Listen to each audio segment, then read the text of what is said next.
Hey, what's up? Hey, what's up? Hey, what's up? Test, test, test, test, test, test, test, test, test, test, test. Hey, what's up? Scott Balkum here. Hey, what's up? Well, all right.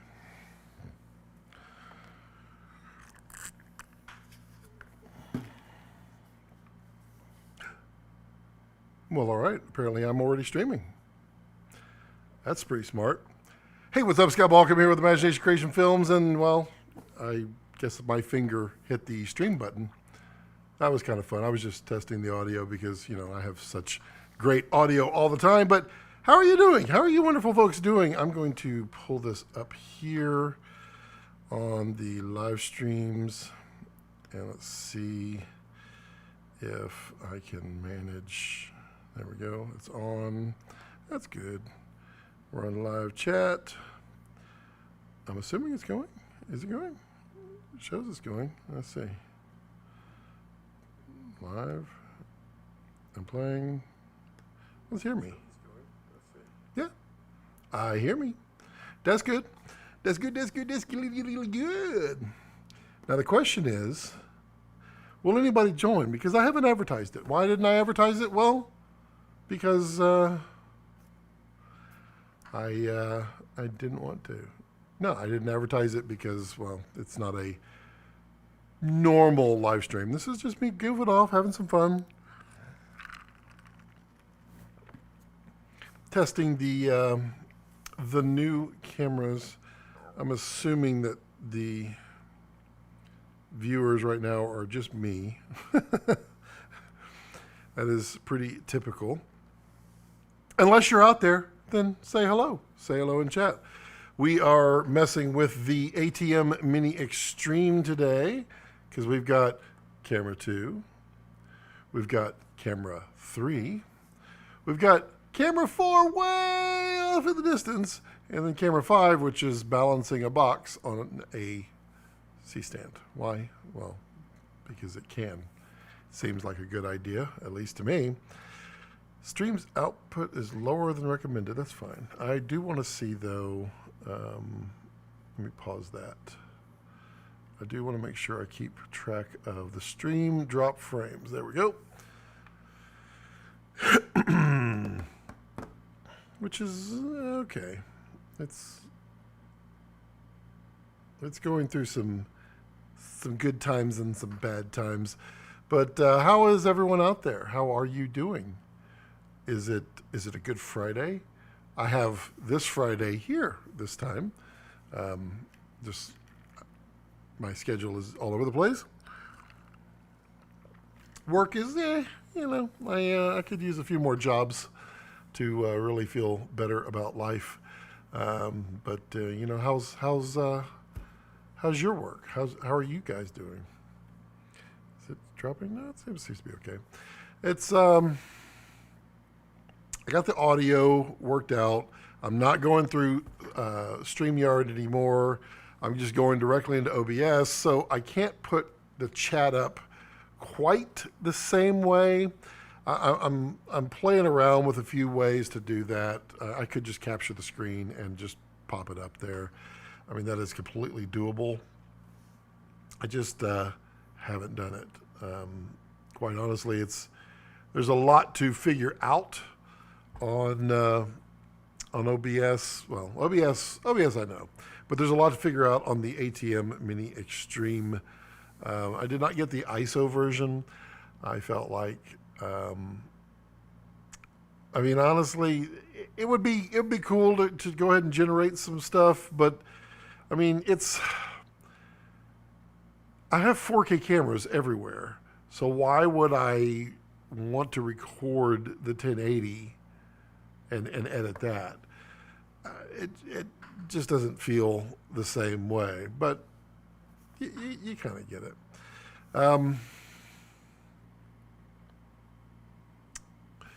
So let's see what we got going on. So we're shooting with 5 cameras today, and the reason is I'm trying to get this area set up for Well, some more stuff that's happening, and I know you guys are always like, but you don't put out a lot of videos here. It's true.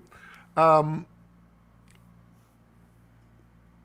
reason is that the stuff that I want to put out doesn't always fit here. So when I get creative ideas, I want to put them to an audience that, well, it matches appropriately. So this is very much my filmmaking channel. I will be launching several new channels here shortly, and they will cover a variety of things. And the set pieces here and the lighting are all about how to maximize that. So this camera right here is actually, it's just pointed to me as a B cam, but it's actually a camera that's pointed towards this area over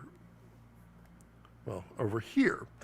And that is for my new channel called Tech Cuts. And Tech Cuts will be a channel where I kind of talk about technology, computers, electronics. I probably won't be going too much into like cell phones or, smartphones or anything like that. I feel like, that's a pretty saturated market. I am a very electronics oriented person. I'm very techie and geeky. So I wanted an outlet for creating videos and such like that for the tech community. So some of that crosses over, and it's quite interesting. So like right now, I am switching over to MacBook, the M1 Apple chip, because, well, it's fast. Hey, Reach, how's it going? Hey-o. So switching over to the MacBook, and there's a lot of things that filmmakers would enjoy on the MacBook. But there's also a lot of things that I'll be figuring out that may not necessarily apply to filmmaking. It might apply to some, but I don't want to turn off the filmmaking audience. So Tech Cuts will be the outlet for all things technology. Now, that being said, there's going to be crossover. For instance, the MacBook does cross over into filmmaking and editing. I am also in a process right now of switching over to Resolve. And, that is going to be something that is interesting to, I think will be interesting to people in the filmmaking. So there'll be videos about the M1 specifically for that. In addition, there is like storage. Excuse me. I should have muted that. I don't know how to mute that yet, do I? Is it? Oh, I don't know how to mute it next. So storage and editing. So since I'm moving away from Windows PC, I'm moving away from my massive storage that I had in there, and I'm moving over to more NAS and network and direct attached storage for the MacBook, which is, it's kind of hilarious. You buy this little tiny laptop and then you hang 700 things off of it. Hello, Mary Chimo? Sorry, I can't pronounce that. Or I did, and I don't know which one it is. So with the storage side of the equation, well, there's going to be a lot of me building up and testing NASs, which are network attached storage, which is a bunch of disks that are hanging off of a computer that will be connected up via network to the MacBooks. And all of that testing that I'll be doing, it might be interesting to filmmakers, but it's probably not. So it will go on Tech Cuts. However, the result of the stuff that I test on Tech Cuts will actually come over here to here. It will just come here to this channel. So there'll be a lot of tech going on over there and some crossover where it makes sense. I will be doing videos on here. I've got lots, but also doing those other videos gives me reasons to create videos where I don't feel like it feels really dumb. I love lighting and I love showing off lighting, but it feels really dumb for me to show off lighting for me lighting myself all because I have limited access to people out here in the middle of nowhere. So doing other channels will help me create stuff for here that will then create more creativity here. Reach says I'm crossing my fingers for external GPU support at some point. What I understand is that is absolutely not going to happen. And the reason is that Apple is wanting to 100% control the entire chain of custody, so to speak, in all of their appliances. So before, they would reach out to Intel, and Intel had to have drivers for their motherboards that Apple would support. AMD would make the graphics, and they'd have to have drivers for that. They'd have to get certified. Everything moves slower because it's external. M1 is literally everything combined together, and Apple is no longer going to wait on anybody. I would say that's an 80% chance of that happening. I feel pretty strongly about that. There is external PCI support that is going to be, and I'll be testing that on Tech Cuts. I think Tech Cuts is live. There's just nothing on it. So if you see Tech Cuts, it's probably me. If you see Tech Cuts and there's like one subscriber, it's my channel. That will be launching soon. I'm actually doing a bunch of graphics for it, doing a bunch of intros, as well as editing some stuff for some clients. So it'll be a little bit before that's going, but I've already shot 5 videos for Tech Cuts. They don't have a brand yet. They don't have a feel. So I'm working on that.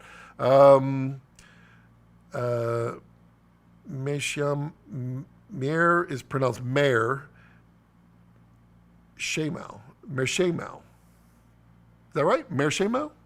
Oh, that's pretty cool. I like that name. That's a cool name. Reach is very unhappy. Hey, Bill. Hola. How are you? So that is the next channel that is coming. So there are several channels that are coming, and I know it feels weird, but I will actually produce a lot more videos when I'm home because I have the different outlets. Because so imposter syndrome, we've talked about that many times. I've done a video on it. That really kicks in a lot. Secondarily, being a creative and never being satisfied with your work, which kicks you in the rear. I've been in a slump. I mean, a bad creative slump for several months now. And it stinks. And I don't like it. I don't want to have anything to do with it. And so I'm trying to kick myself in the butt. With imposter syndrome and the desire to always appear, that's the wrong way. Because I'm very honest that I am not God's gift to anything over here. I am not an expert in any way in any of this stuff. I learn, and what I learn, I share. But I don't, because I might learn, it's funny. I might learn a trick that like a basic filmmaker just learned, and I didn't learn it yet.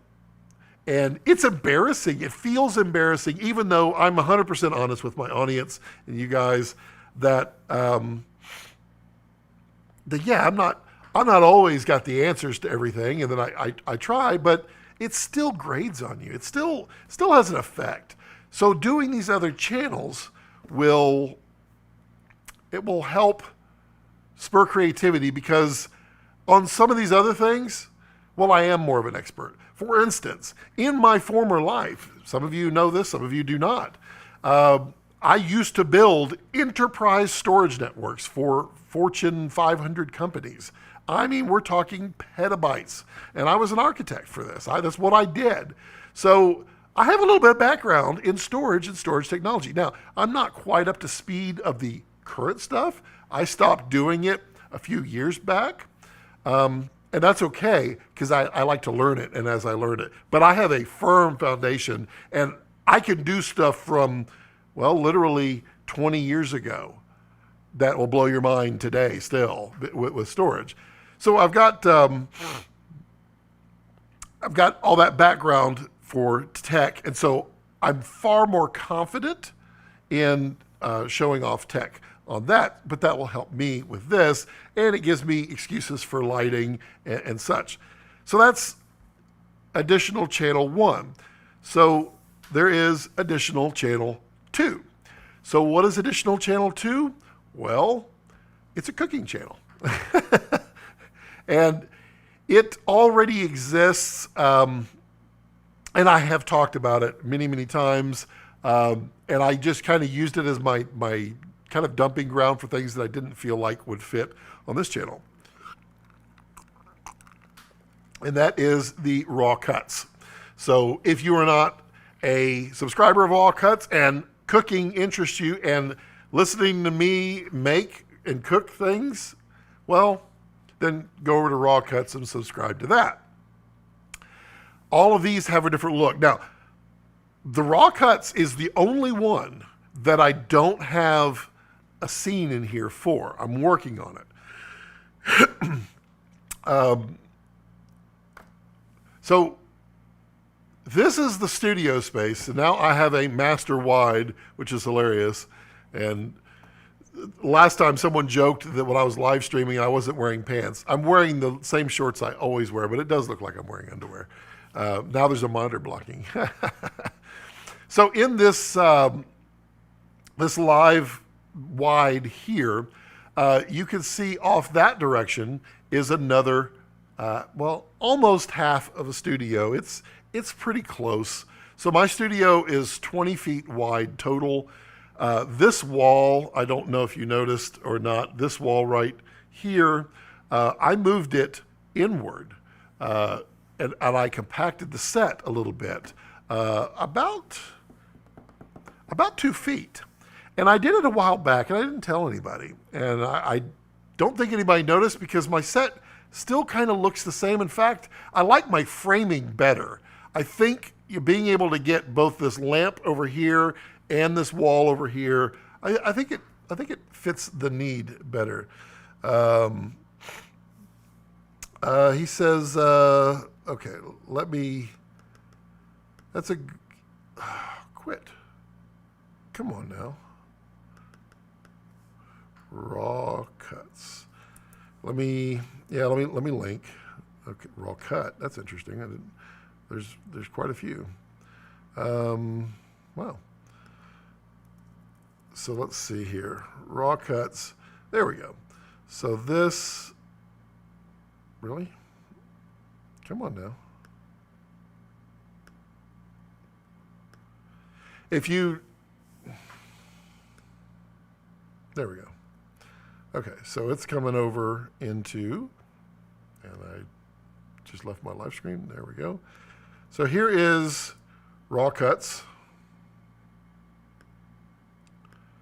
Abu, thanks. So that looks great. And then let's see if the other one, Tech Cuts, that is not. That's funny. I feel like that channel, well, that one, I'll link to that one here shortly. So we got Tech Cuts, we got Raw Cuts, and Raw Cuts will be cooking channel. And then in here, I am suspecting that my cooking set will be this direction towards the wide camera. So let me just frame up here so you can kind of get an idea. Because I mean, there's no purpose in not. Let me get this off here since no one's supposed to be seeing that. So then that chair is not supposed to be there. That is a horrible frame. Zoom that in. And the lighting is not 100%, but I'll explain what it is. So this is this is the ultimate view of tech cuts with a secondary of at the bench, unboxing, building things, that kind of stuff. Over here, my main key will actually be the main key right here. Let me demonstrate. This is kind of exciting for me. I really like this. So it's a wide, hey everybody. So this is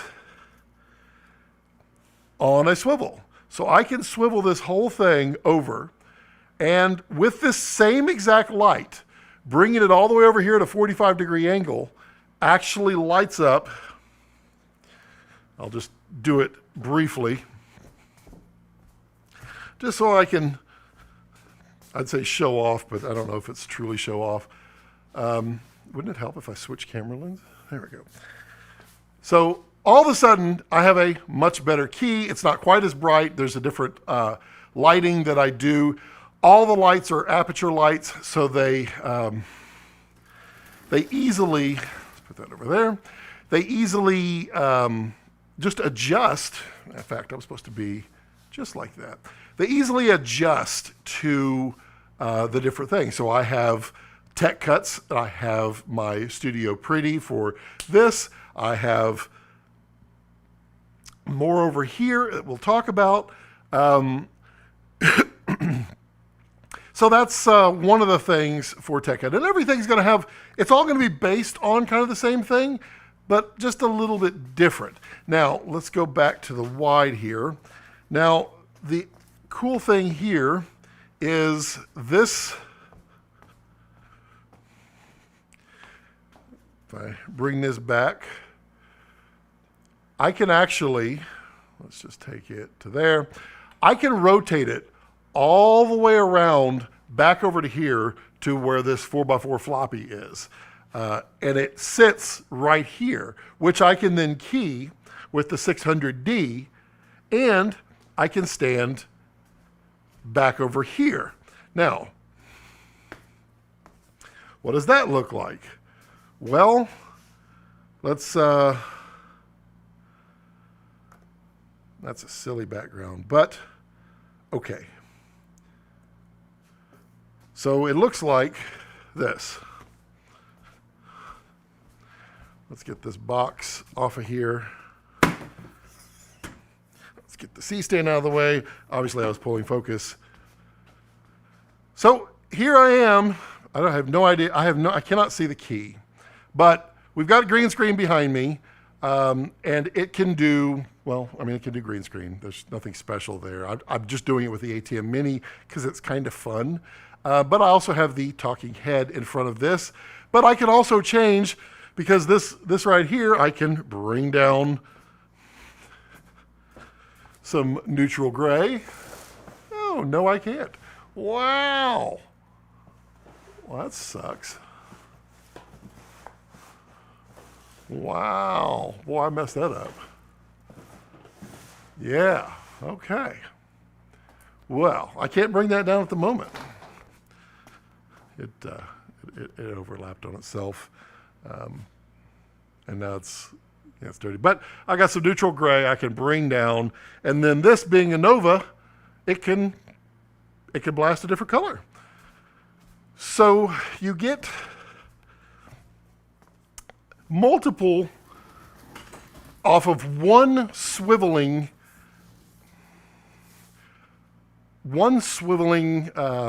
main key that can swivel all the way over to here, frame this, frame the desk, which also frames, that's a bad shot. It also frames the desk here, and I've got a net, which you can't really see, but you can see the big the 6x6 right there, and then there's a net right here, which softens this corner. And then up here, I cannot show you what's up there, but there's a nice fill light up here in the corner. Can you see it?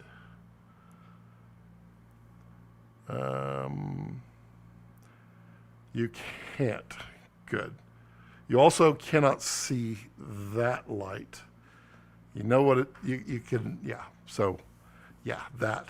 But then get this one, I get this one, I get even over there right now by bouncing that light off of the big 6x6 here, then that is actually keyed. It's so I can, let's see here. So I can turn off, I can turn on different colors.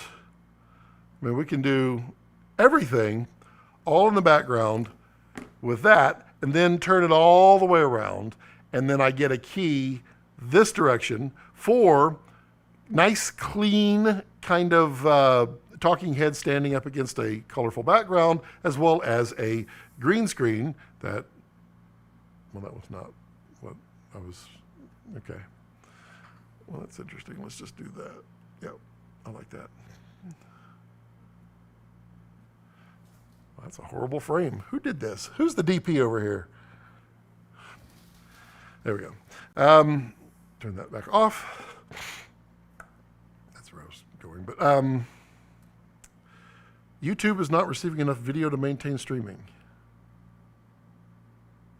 Wow, we're dropping everything?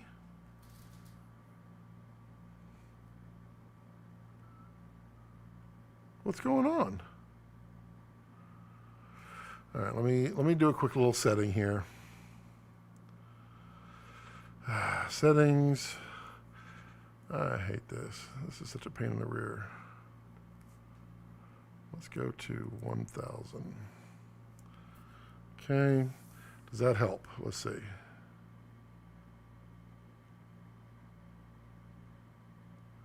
What's the point of it? I mean, 0. We're just dropping everything?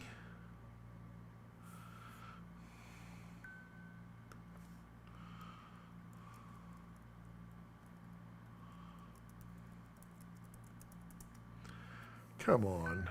That's silly. It's literally dropping every frame.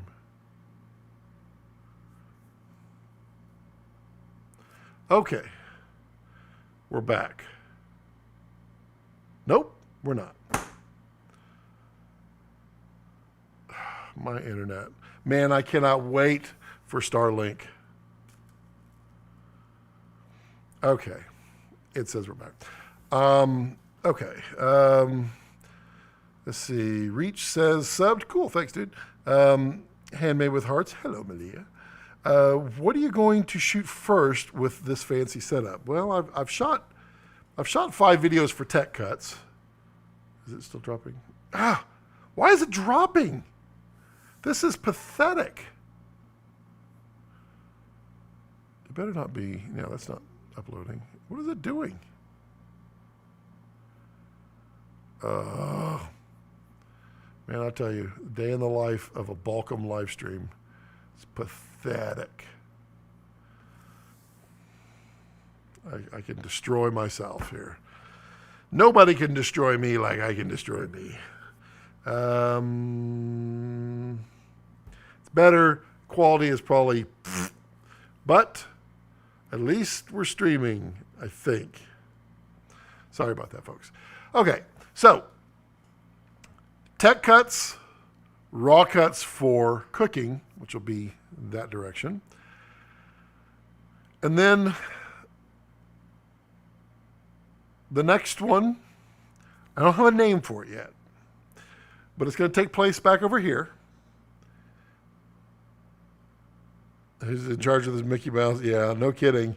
Yeah, I mean, it's pretty bad. Is it still dropping?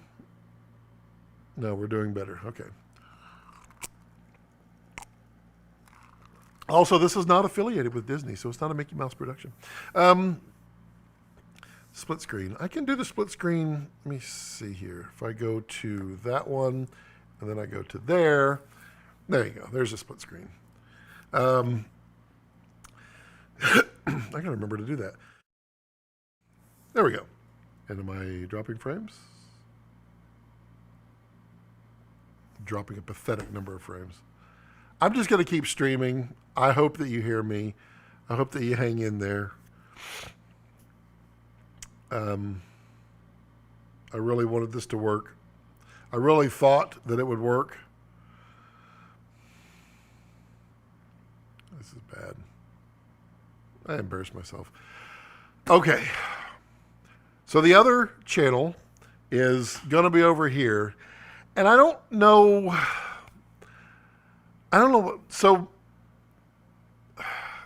this is not the right title, clearly, but man stuff.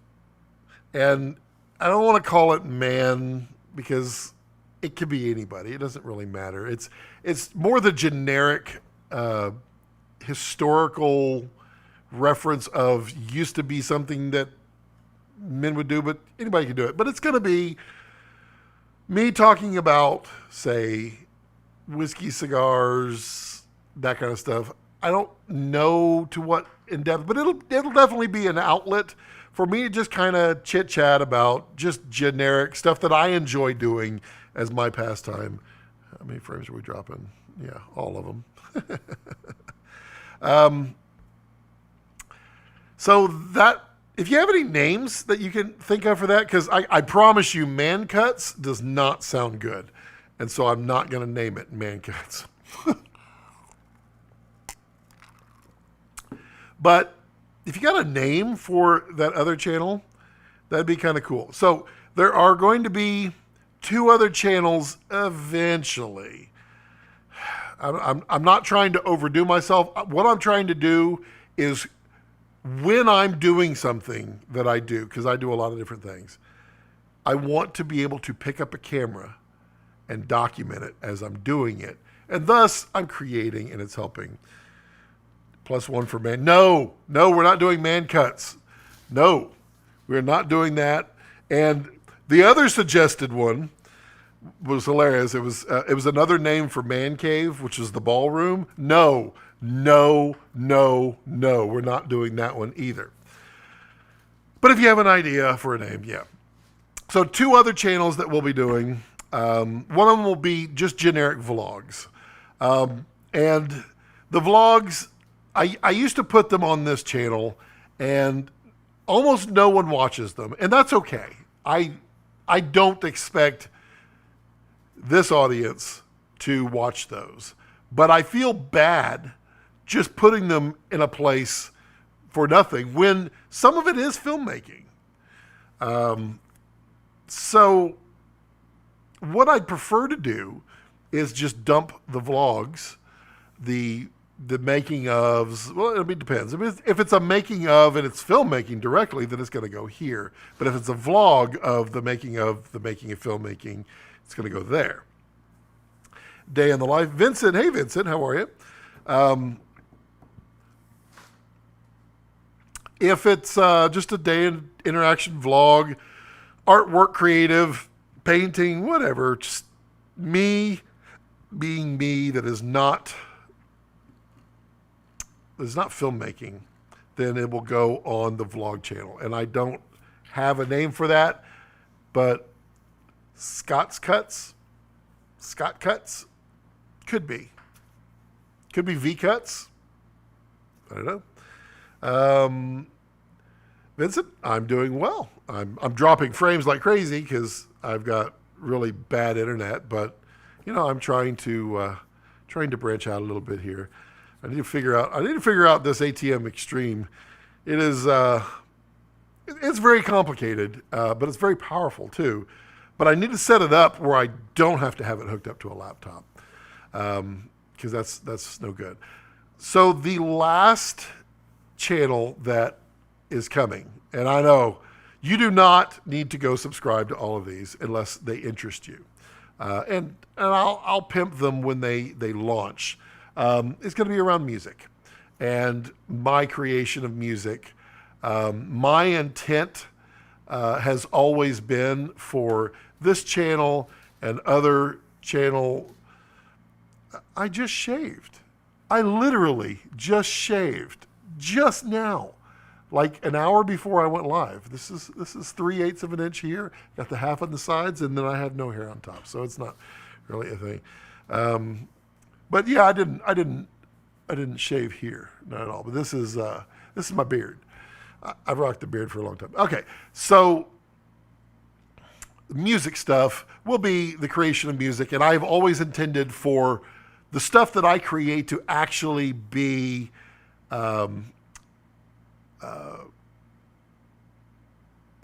completely lost the words, but scored, but music scores all by me or my friends.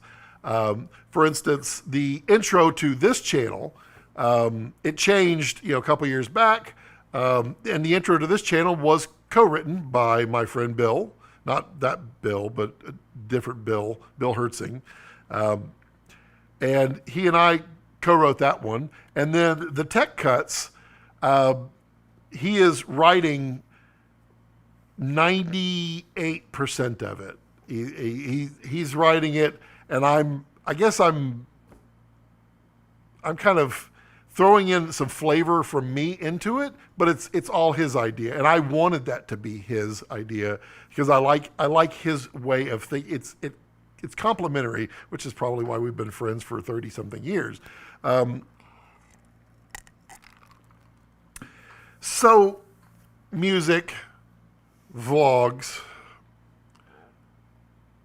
cooking, tech, man stuff, and I might just call it man stuff, although that sounds, I don't know. Yeah, and filmmaking, 6 channels. Yeah, it's going to be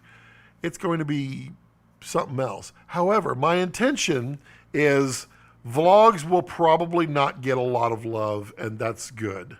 Although my wife is going to be taking more and more responsibility in here, and I might just vlog a lot and just throw it to her to make some stories and let her dump that to the channel. She's all on board for that, so yay. The cooking will be starting really soon. I have practically everything. I just don't have the set up yet, and it's probably going to be an in motion. But I'm really excited because person in our audience here, Handmade with Hearts, makes woodworking, and she has made me this exceptionally cool cutting board, and it is I don't even want to use it, it's so cool looking, but I'm going to use it because that's what I want. But I asked her, make a cutting board that you say speaks about me. So it's her creation. I had no input into it other than I said I wanted a really large one. And she was trying to keep it a secret, and then she's like, do you want to know? And I'm like, hell yeah, I want to know. And it is absolutely gorgeous. And I can't wait to get it here. So that'll probably actually be my first video, is me showing off that cutting board on raw cuts. I better use it. Let's see here. So, by the way, as you said the last time, I renovated my spare room for YouTube studio. I'm so excited. Nice. That's awesome. I mean, you could do so much with a small space, and I get it. This is not exactly small, but it is kind of small. This is 20 feet wide by 32 long. And it's 10 feet tall. And in this space, there's a lot that I can do and am doing. And then back over there, around that corner, so it's hard to see because there's a giant, well, let me just go over there. I can do that. I'm a mobile person now. I'm mobile. I can go back here. So back here, all the way, you probably can't see me back here, and I don't know why I'm yelling even though the microphone is directly on my head, but this is a huge area, and this is approximately 9 feet by, let's see, that would be 12 feet. So I guess you can kind of see me. So 9 feet by 12 feet back there. And It has a purpose, I promise. The purpose of that space is actually going to be for tech cuts as well, but it's going to be a retro, not retro gaming because, well, I mean, I'm a retro gamer, but I'm not a current gamer, so to speak. But I feel like setting it up as a old 70s, 80s basement living room is what I want to do with it. And that will be for tech cuts on the retro stuff. Because part of the retro stuff that I'm going to be doing is checking for drop frames. Cool. Some of the old computers that we used to use back in the day. It'll be fun. Well, it's a big workspace you've got there. Awesome. Well, thank you. Yeah, I built it specifically for this. I want to enlarge it badly. I can go this way and I can go that way with it. Yeah, it's not that. This back wall and that front wall can both be pushed. This one, I'll have to take down some really big oak trees to do. And I'm not too keen on doing that because I really like those oak trees. This way, there's a bathroom right here. Well, let's see if you can. Well, you can actually see it in the bottom right-hand corner of the screen is the door. You can see that's the door to the bathroom, and then there's a kitchen where the GoPro is kind of sitting. Bill asked if it was Commodore 64. No, it was not. But my friend had a Commodore, and so I will be getting a Commodore to play with. I was a Radio Shack color computer guy. I know, Trash 80. Yeah. Hey, Dev22. Hi, Scott. How you doing? That's actually a pretty big space. Isn't it a bit overkill for YouTube? Well, it's not for YouTube only. So one of the things that, well, you can kind of see it. Let's see if I do. So there we go. So if you look, there's rails right there. So overhead, over there is my motion control rig, and I do a lot of product photography, product shots and such with my motion control, as well as other things with motion control. And I use the Kessler system. I've been very, very vocal about that system. Well, for obvious reasons, because it's awesome. But that is one of the reasons that the studio exists, is so that I can do big things. Because it is not, it's not easy to do really big product shots with a small enclosed space. So yeah, it feels like it's a big thing for YouTube, but this is not my YouTube space. This is actually my, it's my workspace. I'm just using it for YouTube. And that whole area, well, that whole area, you can see the green on the ground. And then everything, well, I could just walk over there, can't I? I mean, that is the whole point of me giving you multiple cameras, was to do this. And you remember when I tried to do this a long time ago, and it well, you know, it never worked? That's because I was trying to use multiple USB dongles, and they didn't cooperate. I don't even know what that looks like. Does that even look? I feel like that's a little more personal when I just kind of walk up to the camera like that. But this space right here, so this, between this desk and in here, this is probably 12 feet to the bathroom door. And then there's another 5 feet that goes back this way. And then from this wall over here to that wall all over here, this is all my big open studio space. So all this stuff easily moves, and that's why it's been set up the way it has. It easily moves so that I can work in this space. And so I light it, my Kessler rig up here. Let me just move that out of the way. That's all here, and it's all on wheels. So this whole rig can move around, and there'll be some fun stuff because I'm waiting on a stand for this, which will change the way this works. And yeah, we'll have a little fun with that on the channel over here, because then I'll be able to do slow push-ins to the set here. I'll be able to do arcs side to side, all while I'm shooting on the main camera, which is right here. I mean, I can really do a lot in this space, and this is my workspace. I hope that answers that question. Speaking of questions, does anybody have any questions? Because, like I said, this is kind of just an informal live stream. I'm just kind of goofing off today. Probably dropping a whole bunch of frames. Yeah, some. Let's see here. What's everybody working on? Anybody got any projects? Any cool projects? And this is my first live stream that was not to StreamYard. Apparently this ATM Extreme does not like going to StreamYard. And, well, I don't want to mess it up. So, not sure what to do otherwise. I mean, I could just go to StreamYard. I mean, but I also don't want to pay that money a month. I'm cheap. I don't know if you know this or not, but I'm really cheap. All these cameras are cameras that I have. And this is one that I'm really excited for because, well, I can show things off like these little guys. These are my favorite little attachments because they have 3/8 on one side and a 1/4-20 on the other. And yeah, I mean, you can go up and zoom in. Well, human zoom, but we got the automatic focus.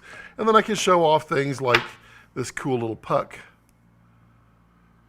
which has been laser etched. Malia, can you make these? I think you can.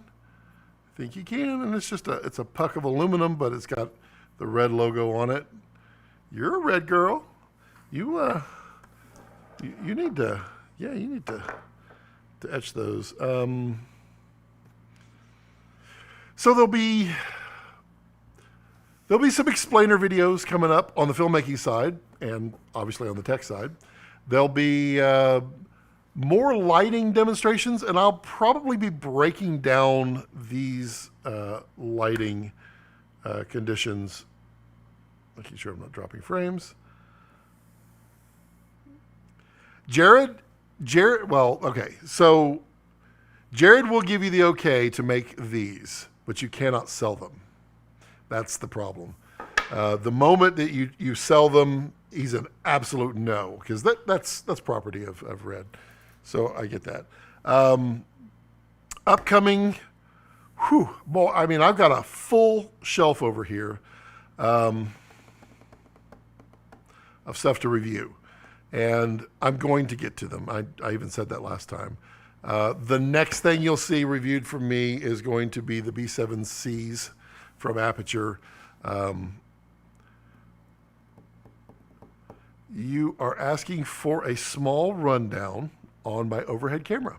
Yeah, I can do that. The best way to do that is probably with this camera right here. Let's see how this will work. Will it just give you the answer? It kind of does and kind of doesn't. Let me see. Let me get some more height. There. So what that is right there is a Sony ZV-1, and it is attached to a Noga arm, which is, I'm also not going to be able to show this. Let's see if I can do it now. There you go. You can see I've got a baby plate up in this, fine.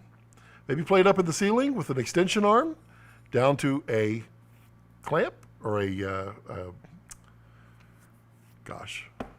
grip head, and then a Noga arm into a ball head into this. Now the reason that I have it that way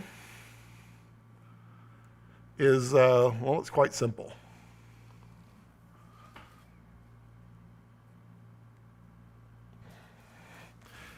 And that is, it's stable. So I can bang on this desk. I can walk around. So my floors are wood. This is a raised building, so there's a little wobble like if I jump around. So when I had cameras on tripods, are we breaking? Losing all kinds of frames again. So when let me see if I can knock it down a little bit more. I really dislike.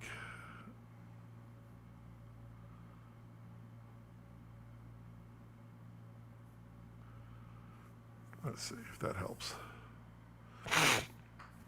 So a really low bit rate. If I walk around, then the camera shakes. And if the camera shakes, the shot is ruined. But with this, I mean, I can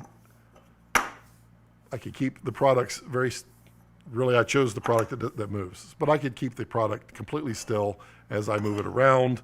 And that's what I'm doing with the overhead camera rig. And that's been trial and error literally over the last couple of years. I did it before with, I don't know if y'all remember, gosh, if you go back to my live streaming days 2 years ago.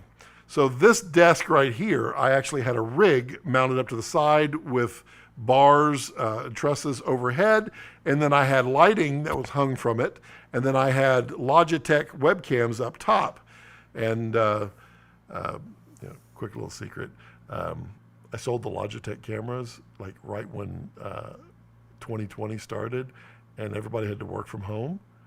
Those Logitech cameras were going through the roof for price. I was like, fine, I'll make a little money on that. So I sold those Logitech cameras.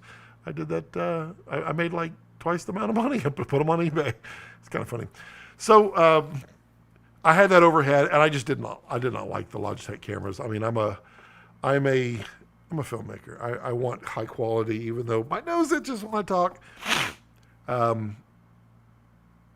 So I got rid of those webcams and went to the ZV-1. And ZV-1 is the camera that I usually am vlogging with, although I'm really a big fan of that camera right there, which is the A7S III. I think the color coming out of there is pretty phenomenal. I really dig it. How much are we dropping? Yeah, we're doing all right. You're probably watching me in a 360K video. But I really like the quality that comes out of there. I think it's a fantastic camera, and it's the camera that I would recommend for so many people nowadays. If you're wanting to step into a professional camera, but you don't have, the full-on cinema, then I'm going to say Red Komodo, and I'm going to say Red Komodo for a whole slew of reasons. But if you don't have Red Komodo money, which is, it's understandable, you're looking at about probably $7,500 to $8,000 for a full-in Red Komodo basic package to get shooting. But the A7S III, it's a no-brainer. That is such a phenomenal camera, and it shoots beautiful, beautiful footage.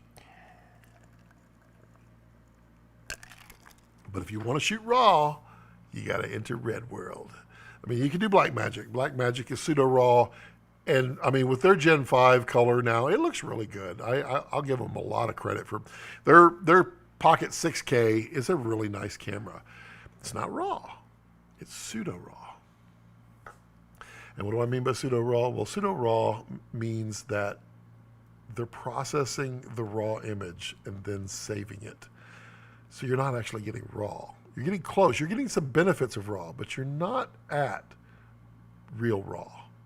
And you're definitely not at compressed real raw, which is what Red owns the patent for. But, that's doesn't that feel like a newscast? And now let's go over to Bill for sports. Thanks, Tom. Over here in sports, we've got a soccer ball, and it was deflated. That soccer ball, well, it's just for kicks. Back to you, Tom. Thanks. Yeah, that's kind of the way that is. Who's got questions? I want to answer some questions. Why? So that I'm just not sitting here rambling. Because, ramble.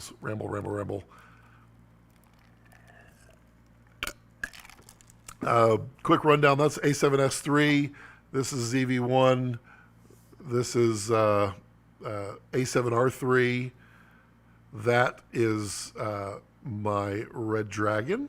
I don't have Komodo hooked up. That is a GoPro 7. Yeah. I don't have Komodo hooked up. Not at the moment. Mostly because it's SDI and this is HDMI, and I didn't want to go get a converter out of the other room. So yeah, we've established that I'm lazy. We've established that I'm lazy, and I can't keep a stream going for any purpose. So what if I boosted these? I want to go back. Let's see if I can boost this back up. Will it take it? Are we back to, let's see. Because I want good quality. I just never know with OBS what streaming settings I should be using. It's always a hassle. So I just got to remember 255. So who got questions? Anybody got questions? Anybody? Anybody got questions? Anything I can show you? Anything I can demonstrate? Anything I can... This is cool. This is... I don't know how many people know what these are. But I was at my mom's house, and I mean, these are 5 1/4-inch floppy disks. And guess what? On here are all my old games artwork that I did. That's high school computer class.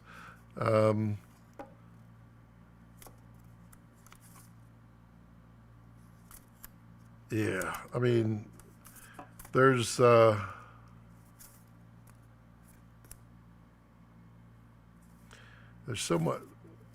much stuff here, and I'm excited to get my color computer and start going through it all.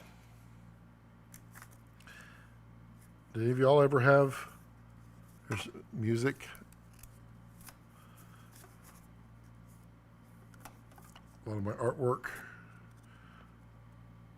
Open widget, what are we doing? We're dropping frames? Oh man, are we dropping frames, aren't we? Viewers were experienced buffering. Well, thank you. So that didn't help. So let me just boost it back down. Output back down to 500. Really, really poor streaming qualities. All my pictures. Yeah, that was my first foray into computer art. I guess I was in maybe 6th grade. This is a long time ago, folks. I'm old. I don't know if you don't let the white beard fool you, but yeah, I'm pretty old. But I'm young. I'm spry. I can run over 50 feet in one. I'm spry. So yeah. How many of y'all have been playing with the new M1 MacBooks? This is a product that I can, so far, 100% endorse. As if my endorsement meant a whole lot. But yeah, this product is a Thunderbolt 4 dock. And with these MacBook Airs right here, you only get 2 ports. So it's pretty sparse. And this gives you, boy, that's going to be tough to do, but it gives you a few USB ports and gives you 3 Thunderbolts, and it charges your laptop from the front. So it's kind of handy. And those of you that have the Intel, it works with that too, and it'll charge your laptop. So you have a single docking station. Need to get some sanding done. Bye, Malia. Have fun. So the docking station is super nice. I also have another one from Anker, and it is it's pretty phenomenal. On the Tech Cuts, I build a Thunderbolt drive here with the Pony Accelerate and the separate external enclosure. And newsflash, it's fast. It's fast. It's really fast. I dig it. What else is going on? I mean, stuff on the Man Stuff channel. We'll be talking about, well, I'll just say the word scar. I'll just say it that way. Hopefully the YouTubes don't pick up on it. But this is a cutter, and there's V cuts and there's straight cuts. And this is something that, a lot of people don't know in that world of that kind of stuff. And then, I can talk about, listen to that. Beautiful glasses for consuming beverages. I mean, there's a lot that I wish to talk about, and it just seems like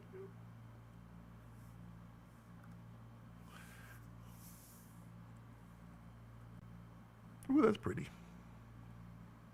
But yeah, I like this one.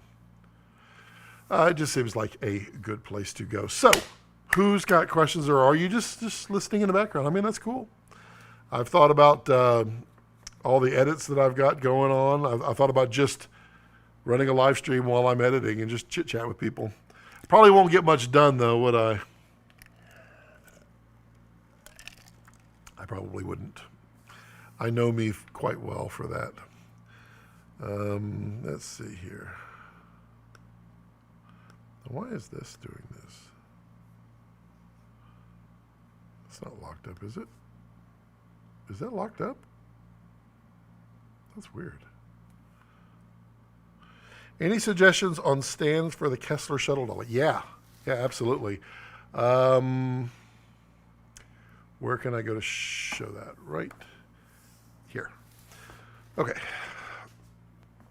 So these are the ones that I like. They are very heavy, but they are a champ. So these are the Matthews slider stands. So they're basically a low boy, but they're a little bit lower. They're super heavy duty. They can support like 100 and something pounds. And then you can do a baby pin to junior pin adapter on the top, or the Kessler actually just has the junior pin that you can just go drop right into it. These will go as high when you overmount your Kessler shuttle dolly. They'll go as high as I think maybe about 4.5 feet, and then the camera adds a little bit to that. So these are not really high, but they do have the adjustable leg. So if you're on a slope, you can level it out, and that's on 2 legs. These are a little pricey. I wish I had a B&H affiliate link because I'd send you a link to it. But you can go to B&H, or you can go anywhere that sells Matthews products. I do love Matthews products. Matthews. But these are literally my favorite stands. For what I'm using for the overhead, I'm using Super Combos. They are 3-tier. Boy, I can't walk through there. Let me adjust that real quick. They're 3-tier stands. They go up to 15 feet, and I think, you can kind of see them at the end of the over here. At the end of the shuttle dolly rails, there are Super Combos. And that's what I use for overhead rigging, and that allows, you can see up there, I can get it way up into the air and shoot down. And it works really well for like B shots, B camera shots in motion. So I can have my camera here, but I can have right beside it, I can have the camera arcing ever so slightly overhead. It's really easy. So that's what I would recommend for the slider stands. For any slider, honestly, they're super stout. But for the shuttle dolly, because the shuttle dolly can handle like 150 pounds and more. And so I really like those. I've used C-stands, but C-stands will get a little wobbly because they're not designed for that kind of weight. They're also way too high. Even the Gary Coleman's, they're too tall for it, and they're not quite as stout as those slider stands. Those things, they're pricey. I think they're like $250 or $300 a piece. So save for them, and there's not really any cheaper alternatives. I think somebody else makes some, but that's what I would recommend. Finclov. Where are you from? Finclov. I hope I'm saying that right. Finclov? Hope I'm saying that right. Let's see here. Who else got questions? Because I'm just like, just chilling, just kind of hanging out. It's Friday, and there's, it's Friday. I'm now live on my channel, it says. Well, that's very thoughtful of me. Germany, nice. My niece went to college in Germany. It was fun. She speaks very fluent German, but she lives in England now. She just apparently doesn't like to live in the United States. I mean, go figure. I found there is a Balkum, Germany. Have you ever heard of Balkum, Germany? It's funny because Balkum is not a German name, but we have a little bit of German heritage. It's weird. The other interesting thing about my last name, which no one asked, but I'm just going to say, is 3 years ago, if you typed in my last name on YouTube, all you got was me. Something happened 3 years ago in India, and I think, I'm not really, oh, you're in India. Okay. So, Vincent, maybe you can tell me what happened, but something happened in India. I think they created a new city called Balkum. And so when you type in Balkum, you get India. I mean, it's India, everything. India soccer, India schools, India everything, and it's all Balkum, India. It's just out of the blue. I have no idea. And it's wild. Do you know, Vincent, what that is? I was just blown away because it used to be very easy for me to tell people how to get to my channel, and now it's like, okay, you got to type in my name, and then you got to find my full name, and then you got to find filmmaking, because that's the only way you're going to find Balkum. It's wild.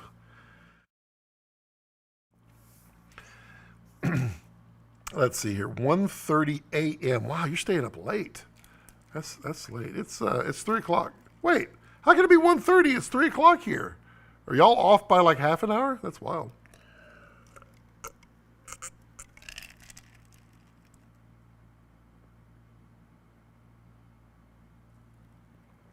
I thought I saw a moth flying over there. Let's see here. Are we dropping frames? We're doing okay.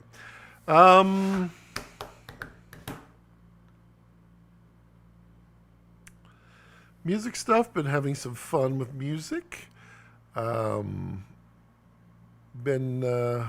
writing a few things here and there. Nothing. Why is that not focusing on me?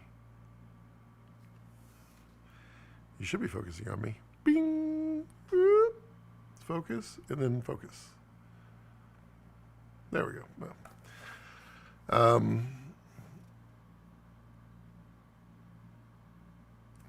he said, "Oh my God, that's right." So what is it, Vincent? What happened? Tell me what you know, or is there no story and it just literally just happened? Because it boggles my mind how that just popped up, and I've barely international. I mean, I'm no world traveler, and I definitely don't know a lot about India. But Balkum does not sound like an Indian name. I don't know. I could be way wrong, but yeah. It's 3 p.m. there in your place, isn't it? It is. It is 3 p.m., 3:03 p.m. right now. 10 p.m. in Germany. Well, that's not bad. You're not staying up too late. What part of Germany do you hail from? I like Germany. Germany is one of those countries that I want to visit. I was going to visit so many places in 2020. Whew. I had big plans for 2020. Didn't we all? I mean, yeah, I'm not the only person in the world. But yeah, Germany is one of those that I absolutely intended on visiting, and I will. And then I need to go back and visit Canada some more because apparently I just completely messed it up when I went to Canada and didn't go to any place cool. I thought I was. Oh, Hamburger, Germany, nice. Hey, what's the deal with y'all canceling Oktoberfest? I mean, I guess being very cautious, I guess would be the correct thing. But I mean, Oktoberfest, that's the second year in a row canceled Oktoberfest. That saddens me. I enjoy Oktoberfest. We have our own Oktoberfest here in November. In a little town south of here. It's the Germany of Texas, New Braunfels. Yeah, we do what they call it Worst Fest there. And they canceled it last year. We were completely bummed. I don't think they're going to cancel it this year. We've been having huge events. Texas, I'm not going to get into the politics of whether it's right or wrong. Let's not go into that. But Texas is like, now we're opening up, and they opened up. I mean, our numbers are okay. They've opened up. We're doing events. I see rock concerts are now coming back for this summer. I know Red Rock in Colorado. It's a big outdoor amphitheater, but starting in May, which is now, they're doing live shows. It's huge. I think the world is finally like, you know what? A lot of people got vaccinations. We're going to open up. How the vaccines out there in Germany and in India? I know India, you guys are having a rough time. Although I don't want to get political or even go down the whole rabbit hole.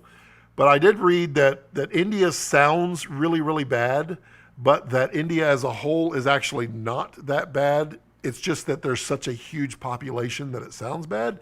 Is that what you guys are experiencing or not? Let me know. Sean Bond. Here in Ireland, we can have one person in our garden. I envy you. Well, I mean, you're going to get there. The vaccines, I guess the U.S. has been really kind of hoarding, I guess. And I got vaccinated. I'm okay. I didn't grow a third arm. But I guess it's coming overseas quicker, I hope. And I hope that you guys get to open up as soon as possible. It is, I feel you guys. I know we were the same way, getting cooped up. It's rough. So yeah,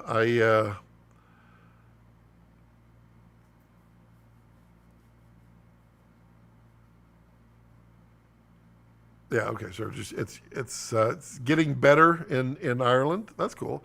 How's Ireland? Ireland's got some fun stuff going on. Sean Bond, around June, most restrictions will be lifted. Oh, nice. I'm no scientist, so take that for every grain of salt that of the comments that I make, but I feel like we're reaching that point where I guess enough people have had it. I don't know what they call it, peak, whatever. I think we're getting to that point. And I think the statistics are showing it's not as bad as it was originally. I don't know. I don't want to get into politics of that or any country's decisions. Every country should make their own decisions. I'm all off that. But I hope you guys get to open up soon because it is nice. We're maskless in Texas. I mean, there are some places that still want you to wear a mask, and I always wear whatever they want, I wear. But yeah. Sean says, being in video, though, we have a freedom considered essential service. Yep. That being said, people need a release. It's having detrimental effects on people's mental health. I firmly agree with you there. They the impact of isolation has been huge on people. And honestly, I'm actually, gosh, how can I say that without, I don't mean it negatively, but I am really glad that we had to have this experiment, because I think what it'll show is that the future of humanity will not be we sit on our phones in our house and we on Zoom calls. That's not going to be the future. I think we're going to have this massive explosion of get out and go do things, which we as humans need to do. We all need to get some vitamin D on our skins. Look at me. I'm white as a ghost. We all need to get that. We all need it. We all need social interaction. We are a sociable people. We have been our entire lives. So yeah, I think it's really good and good for bonding. And it was interesting too, because like one of my jobs that I do commercials for is it's a Renaissance fair. It's a fun one here in town, and I mean, we wear masks because they're required unless you're drinking. But I mean, everybody complies. But there's thousands and thousands of people there, and people are getting sick. They're following the rules, and then people I've run into who originally were saying, I'll never want to have interaction with people again, just because it's just not worth the risk, are now lifting that their own stigma or their own beliefs of that they don't want to interact, because people need it. People really, really need it. Sean says, by the way, love your videos. That Kessler rig you have is very, very nice. Well, thank you. I appreciate that. Have you started to notice people's personalities change much when it comes to social situations? I would say the way to define that with what I've noticed is picture a wheat field in wind. So you have some sections of wheat that grow really strong. You have some sections of wheat that grow small and weak. When the wind blows, they all kind of sway side to side. They all kind of do it in unison. And what I found is through this whole thing, and definitely apparent now, is that although we're all swaying together, the strong are still strong. The weak are still weak. And I'm not saying weak as in weak people. Just, I would say the weaker voiced, people who don't speak out, passive personalities, and these are more aggressive and outspoken personalities. So maybe, what is the term? Inner and outer, the people that are, well, I lose that term, but people who are outgoing and outspoken versus people who kind of isolate to themselves. And what I found was that the people who are strong-willed and strong-spoken are the ones who are advocating whatever their view is at the moment. So there are people who say, we're not doing masks, so they very vocal about that. And the people who are very pro-mask are very vocal about that. And then the quieter people are being very quiet about it. But we're all swaying together. We're all still doing everything as a society, so to speak. And I think there were people, I think I don't think anybody's changed. I mean, there's definitely going to be ebbs and flows of like people that were cooped up who want to be out, definitely want to get out and are pardon the phrase, going cuckoo inside and wanting to go outside. And then there are people who were, just, they live in solitude normally. And even those people want to get out. I don't know. Did that answer it? Extrovert, introvert. Yes, yes. Thank you. That is exactly correct. Well, I don't know. I was thinking interior and extra.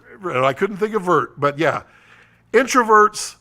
I have noticed introverts even want to get out. That there's only so much they can handle inside. Extroverts are just bouncing off the walls. They want to get out, and it's interesting. But even the very loud spoken people, the strong in the waves, who were absolutely, I never want to interact with people again. Now that time has passed and like vaccinations and all that stuff, they're strong out there, but they're not strong against, they're strong for. So I think we as a human race will definitely come back together. There will be always a few people who are never going to be interested again, but I think as a whole, I think we'll get there. Has it impacted video business for me? Absolutely. It was devastating. I've had a few jobs here and there. I've kept the lights on in the studio, so to speak. It's been devastating. My 2020 was really, really bad. 2021 has been shaping up. Well, the last 3 months of 2020 really went good, and then the first couple of months of 2021 were good, but it's kind of dead right now. And I definitely could use some jobs. So if you know anybody in Germany, India, Ireland, sorry. Yeah, I'm multinational. I'll go anywhere. No, I could definitely use some jobs. How's it impacted all of y'all? Are y'all hanging in there? I mean, it's just me talking here, and I don't get to hear you guys' voices. But how are y'all hanging on? How are y'all hanging on? Sean Bond. That's an interesting name. That reminds me of the Sean Bean, the joke about why is it that aliens won't visit the Earth is because we pronounce Sean Bean, but it's spelled Sean Bond or Scene Bean. I always thought that was a funny joke. Most big production companies here have pivoted live green screen broadcast and pre-records. Anyone else was left behind. That's true. Personally, I did a boatload of editing and ran some of my own productions. Yeah, I did a lot of editing. I did a lot of product stuff. That helped quite a bit.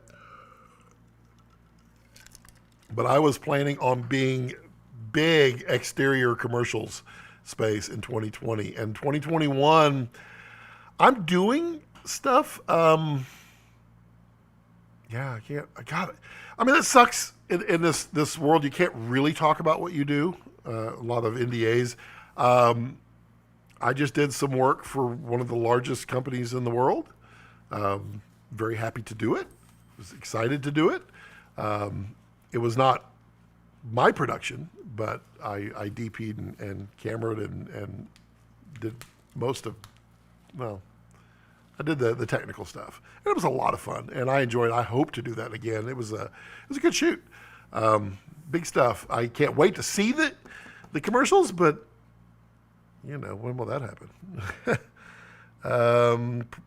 It's a breath of fresh air when someone doesn't go on the good old James Bond reference. Yeah, I mean, that's too easy. There's no sport in the easy ones, isn't there? But I'm sure you went through a phase where you probably introduced yourself that way. Amazing, man. Congrats. Always love seeing someone with talent doing great work. I know all about them NDAs. I don't know if I have any talent. I'm working on it. But I definitely love doing that stuff. And I would love to put some of the stuff in my reel, but I don't have permission. Well, I guess with reels, you can kind of do it. I mean, I've done a lot of motion control work. I did some taco commercials with motion control. It was a lot of fun doing those. I haven't seen them out, so I can't disclose them. Supposedly I can, but I have not seen the videos. So I'll wait for them to be out, but that was a lot of fun doing that. I've done some work for like a multi-entertainment. I've done work for Zales. That stuff is out, so it's the Zales Instagram, Zales Jewelers.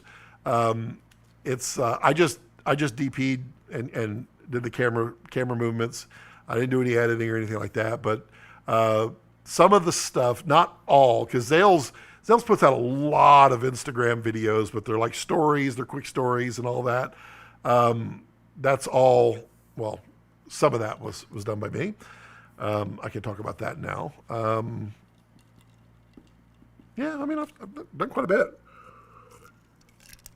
but nowhere near as much as I want, and definitely not much lately. Oh, I mean, I just did have the job for the largest company in the world. Largest? No, that's a fruit company. One of the largest.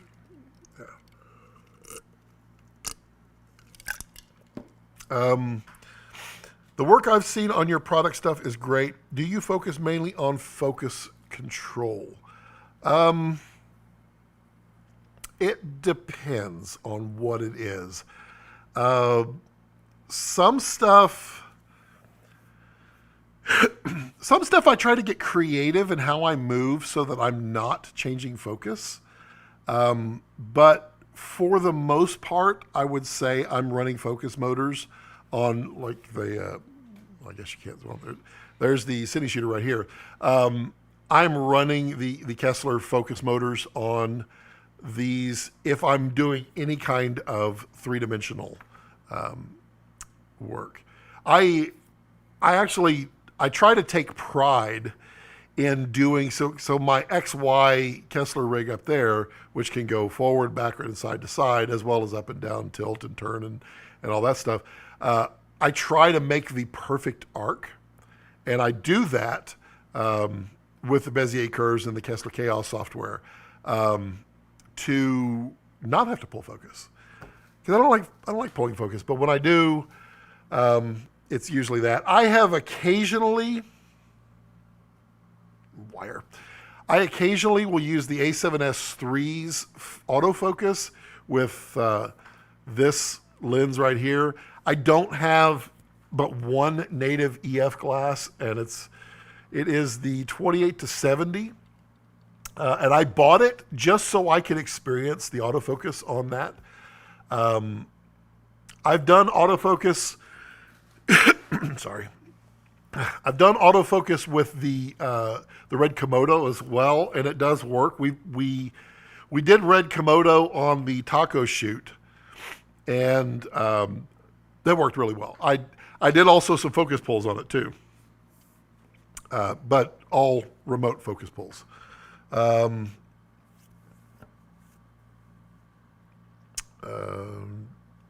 Do you focus mainly on?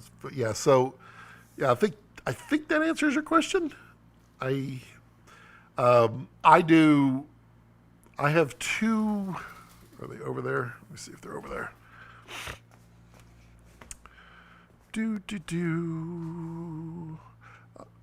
Any excuse to talk about Kessler stuff. I loves me some Kessler stuff. I just love what works. I just love what works. So this is the old focus. They've got a variety of focus motors. The new ones are faster and quieter than this one. I probably should have switched to the wide while I'm over here looking. I always forget that I'm on a multicam. It must be in the other. No, it's hanging on my motion rig. That explains a lot. So, whoops. Really? You died? You're not supposed to die. Did you? No? Huh. My overhead died. Let's see if I can get it real quick. Maybe. There we go. So this is the Kessler. It's one of the older. What is the battery on? It's charging. That's weird. It shouldn't have. This is one of the older focus motors, and I use this one a lot. It depends on how compact I need to be. The other one is it has this motor, and it just has a very small gear right here. It's far more compact, and so I use that one when I have to keep a rig very small. But yeah. What do you have the cine shooter, or do you have second shooter? What do you have?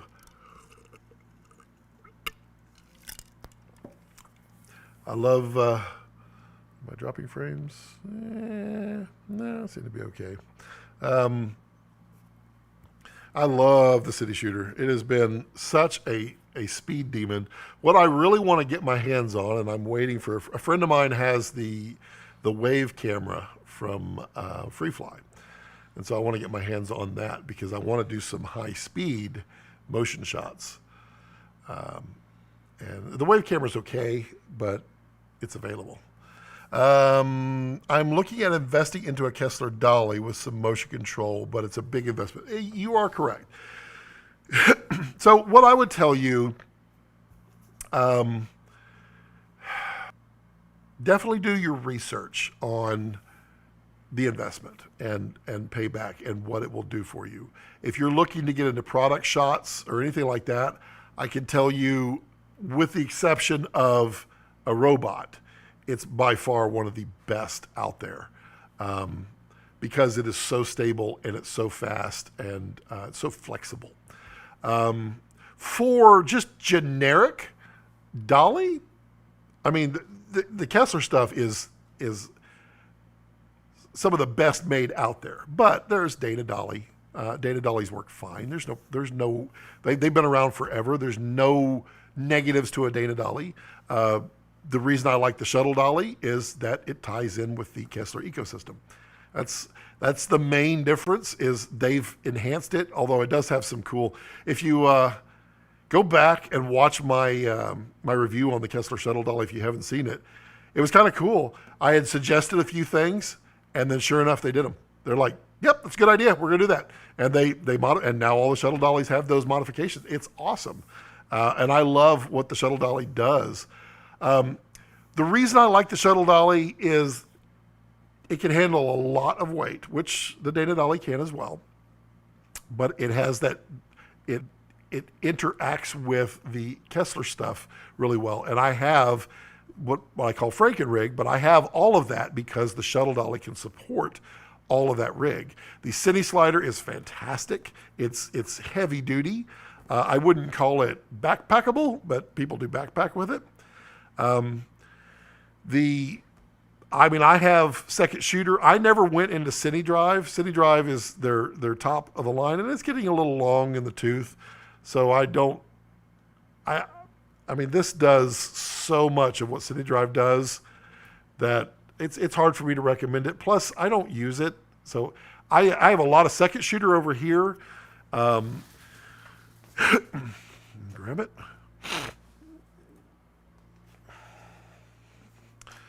So this is second shooter stuff. So that's the pan tilt from second shooter, and it's good for lightweight cameras.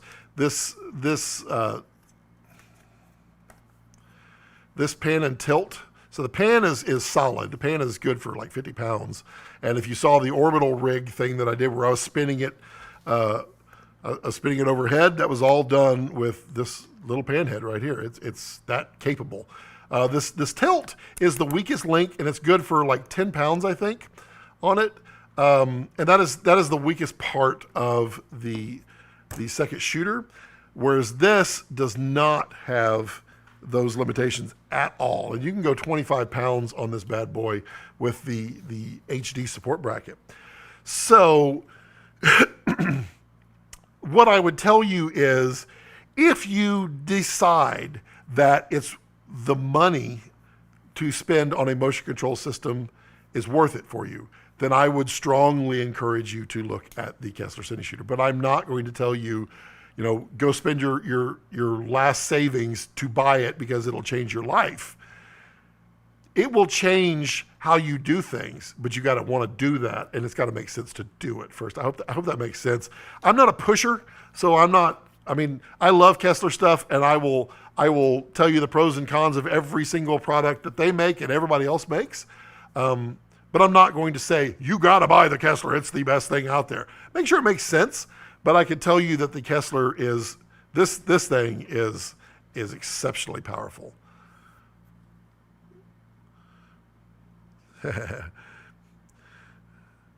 Yeah, I've got the bad words turned off. But yeah, we've all done the self-made crappy dollies. I actually found some video the other day. I was going through boxes and boxes of old tapes. I have like 300 mini DV tapes. I had the old XL1 camera, and I built the push dolly. I built a jib, and then I put the jib on the tripod on the push dolly, stood on the push dolly, and my wife pushed me on pieces of PVC pipe. It was kind of funny.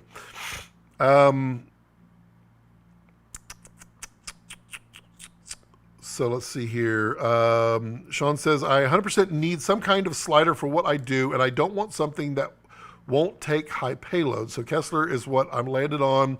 That being said, motion control is just for my own pleasure. Yeah, okay, that's fair. I mean, this is...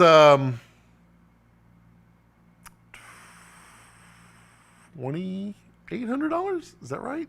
I think it is. And it's worth it, but it's got to be worth it to you to spend $2,800. For the slider, yeah. I mean, to me, the shuttle dolly does multiple things. So it is a slider, but it is also a medium-sized dolly, so you can load it down with a lot of stuff. Another cool thing you can do with the shuttle dolly, it's got such a great payload. I have put the Kessler Pocket Jib Pro, which is their collapsible big jib, but not their giant one. I put that on the shuttle dolly and used it pushing in and then lifting up. It was a great shot. I stole that from Joe Simon. Who did that. That was the first time I saw it done. But it was cool to that you do that. The Cine slider it's 2, 3, or 5 feet, and then that's it. You can only do that. I've got up here. No, you can't see them. They're just out of range. But those pipes that are up there, I've got 20-footers up here. And my intention was to run a track, and I still do it. I'm going to do it. Run a track all the way down the studio so that I can do motion control from anywhere.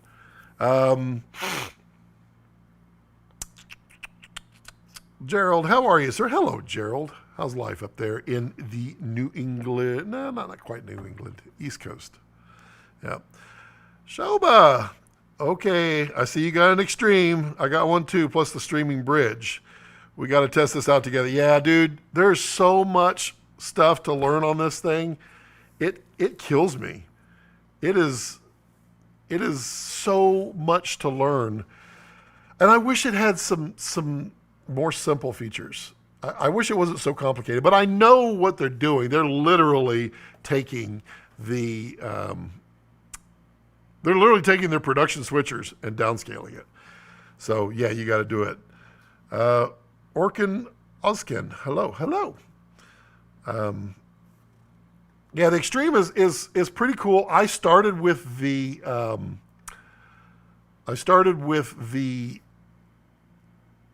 ATM Mini Pro, and then after a couple of times using it, I realized 4 HDMIs was not going to be enough because, well, I got lots of cameras.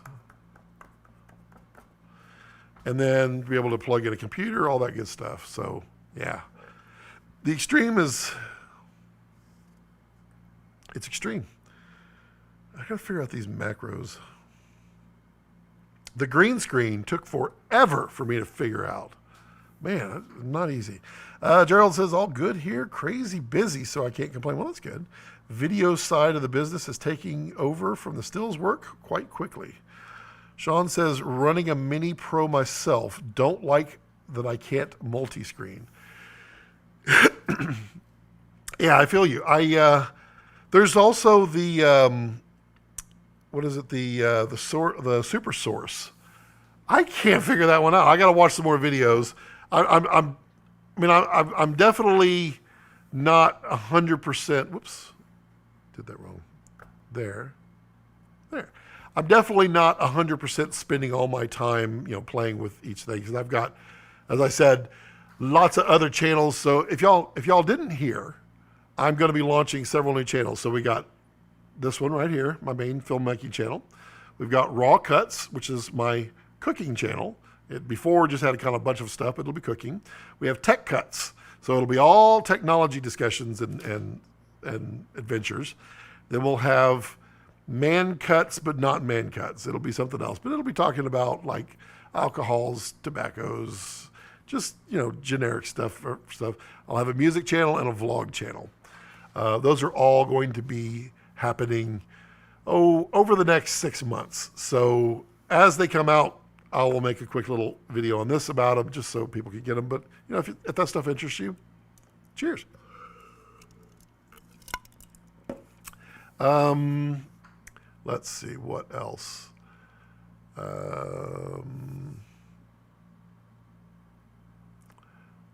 How's the wide camera? I know we have tried this and tried this and tried this, and that seemed like the very best useful place, because if I go further back with it, all you basically see is more bathroom.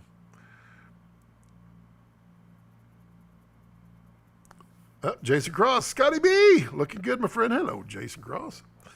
I want to see a barbecue segment on the cooking channel for the gents. Huh. So, barbecue on the, yes. I was reading that wrong. You said for the gents, but I was thinking that you meant on the man channel, which it's not going to be a man channel. It's just, I don't have another name for it yet. Yes, barbecue. So things that we'll be doing: sous vide, actual charcoal barbecue, smoking barbecue, pan frying. We'll be doing lots of things. We probably won't ever do an air fryer. I'm just not that cool. But one thing that I will be doing, once I get the subscribers up to whatever level that I need to do live streams, I was going to do it on here during COVID, and then I decided against it. And that was going to be guest cooking with live streams. So I have a lot of friends in the restaurant industry and in the film industry, and everybody has a recipe that they're really good at. So we will live stream. They will tell me ahead of time what to buy to make it. But we'll live stream them making their food while I make their food. And I'll try to copycat their food all live while we have a great time, maybe consume some adult beverages. I don't know. That's the great debate, coal versus gas. Well, I can tell you right now, I know, see, that's not fair. I can't quite say that. I no longer use a propane grill. No, I can't quite say that. No, I can say that. Okay. I no longer use a propane grill. I used to like it. Propane is efficient, it's quick, and it's easy, but it's not the best. And I have learned so much. I basically really learned when I started sous videing. Because when you sous vide, you have to put a char on there that doesn't exist otherwise. So sous videing really helped me develop chars. And I bought a standard Weber grill, and went to charcoal and went to lump charcoal, not the little briquettes. And I got to say, I mean, there are times when I crave a charcoal steak. There are times when I crave a pan-fried steak. And you might be thinking, oh gosh, pan-fried. There are things that I have learned that just, they take me away from everything that I thought I knew from cooking. Like, you have to cook over flames. It's not exactly true. I have now figured out, well, I'm not the master of it. I have adapted everyone else's methods and created kind of my own, but cooking a steak on a skillet and getting it perfection. And I mean really good. And it took a lot of trial and error, but I did it. And it's really cool. And I like it. I mean, it's one of the faster ways. When I have like a roast or pork or something like that goes into the sous vide, because the sous vide is really good for that. When I have chicken, like fajitas, like I love doing that over charcoal. And the reason I said I don't do a propane grill anymore is I still have the propane grill. I just never light it. In fact, the propane tank is actually hooked up to my big weed burner, my torch. And that's how I put my char on my sous vide steaks. So yeah. Reverse sear. So Tyler Edwards says reverse sear. So I tried that. I didn't like it. So I tried it 2 different ways. And the sous vide way was really bad. Really bad. I didn't like it at all.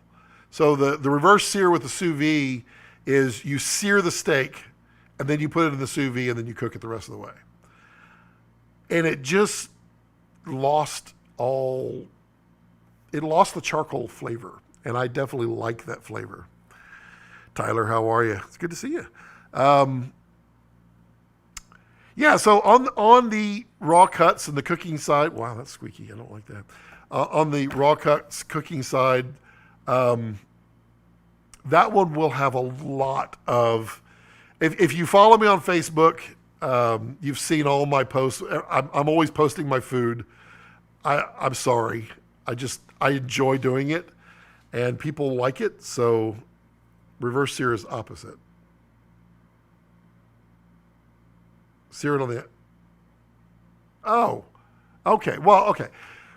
Yes, yeah. Reverse sear is basically searing it after you cook it. Yeah, that is what sous vide does. And yes, that does work amazingly. But there is in sous vide, they call it a reverse sear, where you sear it first and put it in. And it's weird. I just didn't like that. Yeah, I totally miss the grand arc of the conversation there. Sorry. Yeah. My favorite way of making a steak right now is it has to be the right pan. And God, I hate to be the snob, but I bought an all-clad pan. And I have to admit, they're worth every penny. I mean every penny. So all-clad pan, heat it up on a gas stove or a electric induction. Get it super hot, like 450 degrees. Right before scorching, throw a little vegetable oil in the bottom, just a little. Heavily season your steak, and then throw it on there. And don't touch it. Depending on the thickness of the steak, it'll go from maybe 2 minutes to 3 minutes aside. That, flip it over, and then like a minute on each corner. And then take it out and let it sit. That is a fantastic steak. I loves it. So good.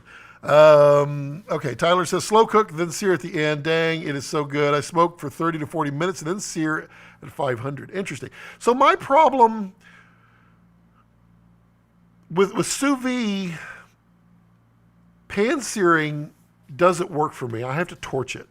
And the reason is when I pan sear it after sous vide, it overcooks it because I can't get enough heat to put the sear on it. I'm not getting it hot enough to sear it quickly without cooking it further, and I don't want to do that. That sounds strange. I agree with you. I wouldn't like what you were talking about. Yeah, but some people do that, and it's weird. Sean says, would love to get into smoky meats. Smoky meats is a lot of fun. I'm from Texas, so hell, we're born with a smoker. We're not. I'm actually between smokers at the moment. I need to get another one. I've been thinking about getting one of the pellet smokers. I don't know. It's tough. The one thing that I want to try, and I haven't done it yet, but I will do it, and I will try it and put it on the raw cuts. If you've seen the Weber grills, so just the standard bucket Webers with the lid, there is a method of smoking called snake, charcoal snakes. You basically build this. You stack a briquette and you keep stacking them in a way where they're overlapping each other. And you wrap them around the outside, and then you light the end, and it will slowly burn, and the whole thing all the way around, and it keeps your internal temperature right at 200 and something degrees, like low 200s. So perfect for smoke. And then you put a little wood in there with it. I haven't tried it yet, but it is supposedly a godsend. I used to have a wood-burning grill made in Texas. It was so good, but couldn't fit it in the pod when I was moving to Colorado. Now I have a Traeger, and it's cheating. Yeah, it is cheating. Now, so like my property here, I have a lot of oak on my property, and I have some hickory. But that's where the problem is. So I only have, I think, 5 hickory trees, and they're big. They're about that big. But if I were to cut those down and smoke with them, then I wouldn't have any more hickories. So I will wait until they probably die and then smoke them then. But I have lots of oak on and we used to brisket a lot. Yeah, it's interesting. This conversation has me so hungry for meat. Yeah, I know. I'm kind of waiting. It's 3:45 right now, and I'm waiting for my wife to get home because, well, she won't be home for 2.5 more hours. But when she gets home, I'll get a margarita because she makes really good margaritas, which those recipes will be on the man cuts thing. B, I'll get to make the steaks for tonight because it's Friday night and we get to have New York strips. So yeah, I mean, raw cuts is out there right now. If you just type in Scott Balkum raw cuts on YouTube, you'll find it. Please subscribe to that. I will start putting out some videos on there soon, but it won't be the cooking set yet because I don't have that yet. I need a couple more jobs before that set will be finalized. But yeah, we'll see what we get there. Sean says, I hear you. 9:45 here, sipping on some Irish whiskey. Nice. Which kind? Talk to me about it, because that would be on the man cuts, the man stuff. What do I have that's Irish? Do I have any Irish whiskey? I do have some Irish whiskey. Don't I? I have a lot of Scotch. I don't have any Irish. I thought I did. I apologize. You'll have to share some options for me. I will get that, and I will try it, and I will try to pair it with a cigar. Hickory is great all-around wood. Use a combo of hickory and mesquite for barbecue. For clarification, we are in the Southeast, only consider barbecue pulled pork. You also consider mustard in your barbecue sauce. I like a little mustard too. Actually, my favorite wood to smoke with is actually pecan. Pecan is delicious, but I also love pecans, and I don't want to kill pecans. And Tyler's like, hey, what are you drinking there? Green spot, let's see. You'll never get me to stop if I start. Start. Drinking some small batch Teelings right now. My go-to is single malt Teeling. I don't know what Teelings are. Educate me. Tell me about Irish. I thought for sure I had some Irish. I didn't get into Scotch. I've had all of this for friends when they come to visit, but I didn't start drinking it until really I started doing the diet that I'm not technically on right now. As you can tell, I've blossomed back out a little bit, about half as much as I did. And then I started drinking scotches. I was like, oh, these are pretty good. One of my favorites, I don't know, is Scotch. Is Scotch like you're not supposed to talk about in Ireland? I don't know. And that camera just turned back off again. So fine. Glenfiddich 15. Glenfiddich 15. I like that a lot. Also, one of my favorites that I don't drink very often. In fact, I haven't had a drink of this in probably 6 years. But this is Sam Adams Utopias. And it is aged beer. And it's really good. It's really expensive. And that's why I can't afford to drink it. Did I just move the camera? Nice. I'm trying to think if I have any whiskeys here from... No. No. It's pretty sad. Uh-oh, YouTube is dropping frames again. How long have I been live streaming? I've been live streaming for 1 hour and 50. Wow, nice. Green spot is delightful. My go-to is single malt Teelings. I don't know what Teelings are. Tell me. Mustard base is the devil. This is true. We're vinegar and local. Vinegar. Vinegar goes great with pork. That's a secret, by the way. If you make pork chops, when you're done with your pork chop, dunk it in apple cider vinegar. If you make chicken fried pork chops, dunk it in apple cider vinegar when you're done. I'm telling you, it's amazing. And it may not be a secret. I don't think it's a secret, but some people may not know that. It's delightful because pork and vinegar, they actually go really well together. It's a distillery in the Liberties in Dublin. Some very nice whiskeys, basically the birthplace of the Irish whiskey. Interesting. The Liberties, that is. A Brabozen. I was trying to put a little Irish accent. Brabozen series. That sounds more Russian than Irish. Series 1 Teelings, my favorite at the moment. Expensive at about 48%, I think, but so good. I will look that up. Brabozen Series 1. I'll have to see if I can get my hands on that. I'm sure I can. Our liquor place is pretty good. I've got Macallan scotches back there. I've got Abelura Abunda scotch, really good. Glenmoray. I've got a bunch of bourbons and whiskeys. I only have one blended. I have two blended scotches. I do not like blended scotch. Ugh, single malt for me. And then I have that's all tequilas and vodkas and that good stuff. Sipping on Buffalo Trace right now. Definitely not Irish. Just Google Teeling Brabazon Vol 1 Single Irish. Okay, I'm going to do it right now.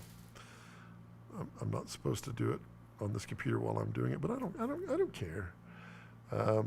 Teeling Brabazon. There we go. Series 1. Or Volume 1 or Series 1? Volume 1. Let's try that. Volume 1.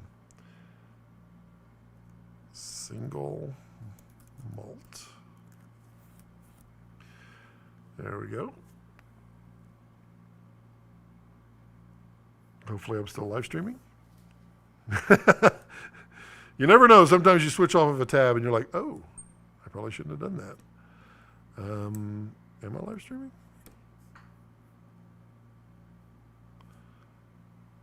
Yeah, I feel like I am. Let's see if I'm just waving. Yep, I'm live streaming. Okay. Your live stream setup is just next level, dude. Next freaking level. I don't. Well, but thank you. I mean, it's for the children. No, it's not for the children. It's just fun. I love the set, the colors, everything about it. I love that it's all controlled by Sidus Link with the. I can turn off all my lights back there. My key light. I can turn off the sun. Turn off the backlight. Turn off the fill. Turn off the other plant. I can turn off the chair light. Side table. Desk lamp. I can turn it all off. I love it. And I can change colors. I have lots and lots of colors. And that's the beauty of aperture stuff. I love the aperture stuff for that. Let's see here. Let's go back to that view.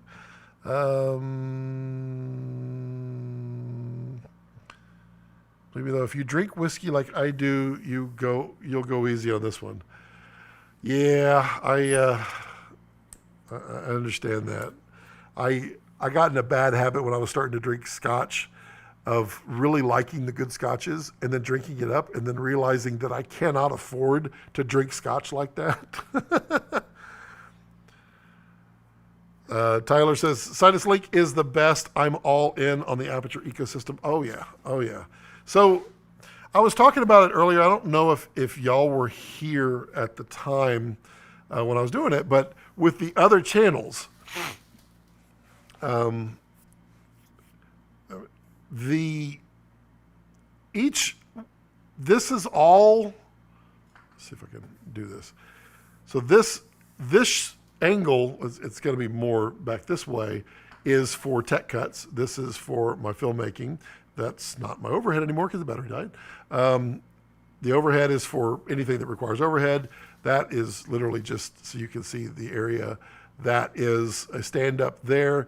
But all of this, see the big 6x up here, this can rotate around and can be my key for this. It can be my key for this. It can be my key for this. It can be my key for all of this because it rotates around in the middle and I could shoot different shots with it. Let's demonstrate. So I want to see here. Really, I just put the chair right in the way because what an idiot.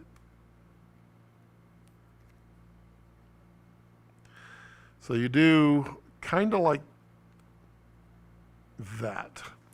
And that is the shot for the tech cuts. Now I go over and I rotate this around and it starts to fill in the key or the key there.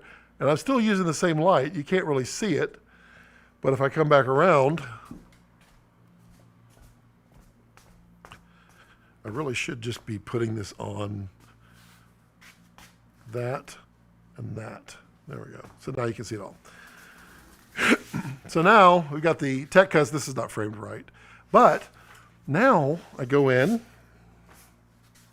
and I have tech cuts desk.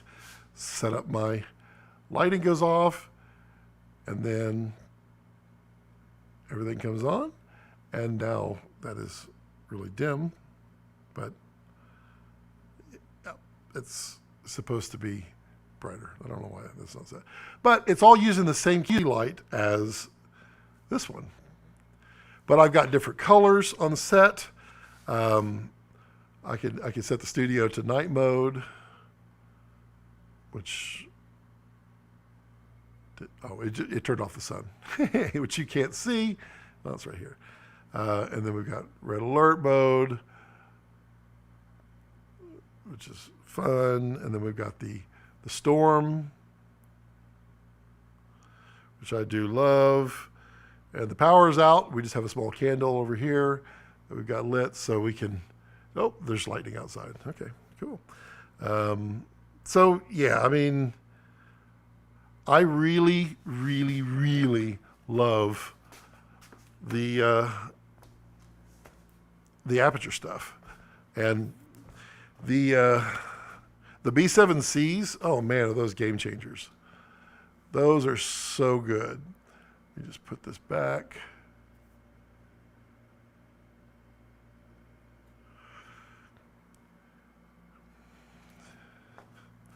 There we go.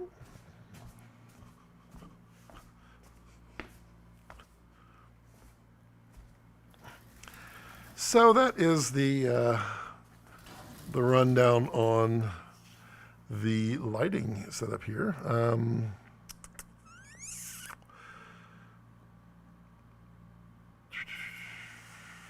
Shaoba says, for sure, I will help you with the super source. You really need a stream deck to take advantage of the macro setup with the super source. So, have you seen the virtual stream deck? There is it's $25, but you can run it on like a Raspberry Pi, and it will emulate stream decks. That I'm really interested in, because stream decks are expensive.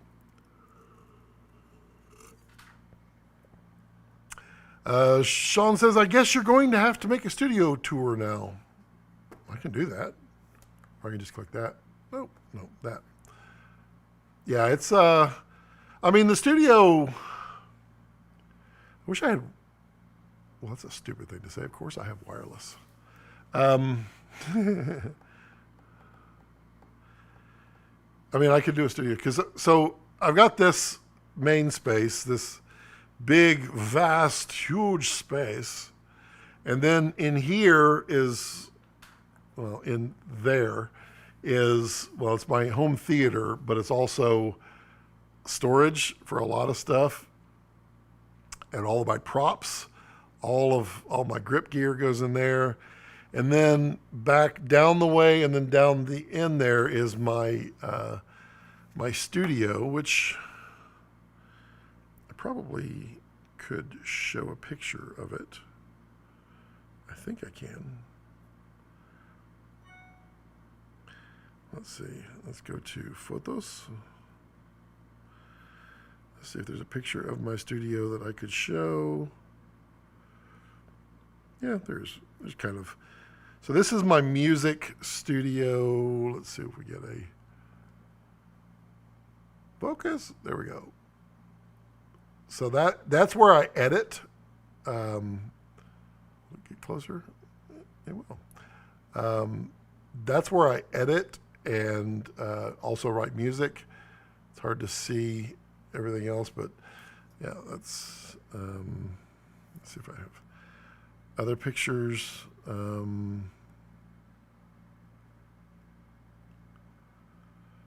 have more pictures.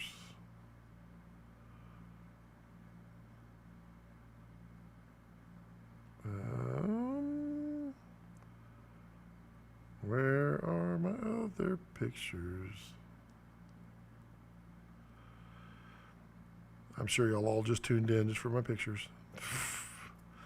Well, I thought I had other pictures, but maybe not.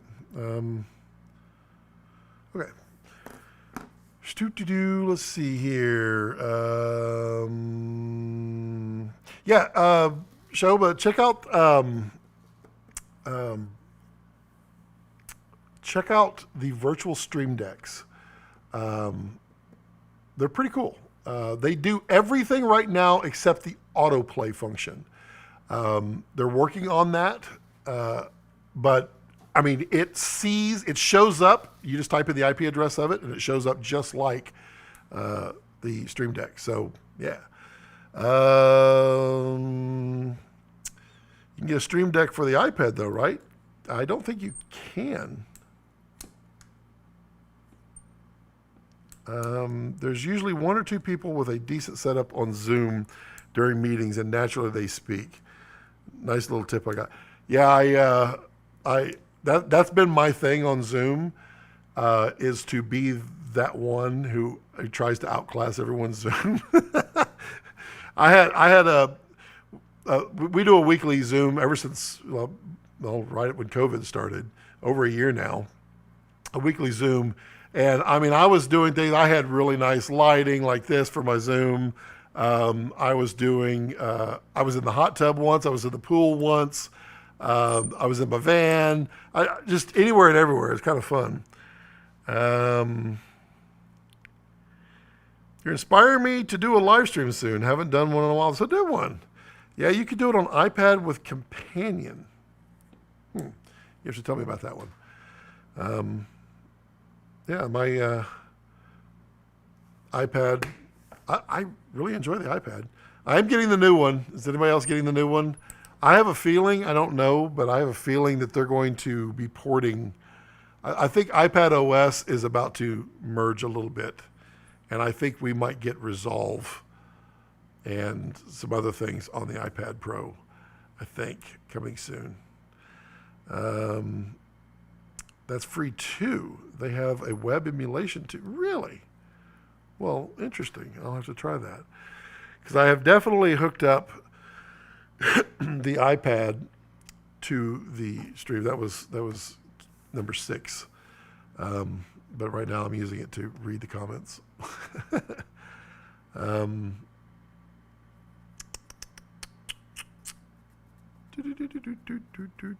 There's always that awkward moment during the Zoom when someone is like, you have the YouTube set up there. My favorite one was one of the last ones I did. So I have the really large Kessler set up, and I had it set side to side, and I had it with a 70-200 at about 120 millimeters, and it was just slowly tracking my head. And so I had this like massive parallax going, and I mean, people were like, they would be talking there, and yeah. So I was like, Scott, what are you guys?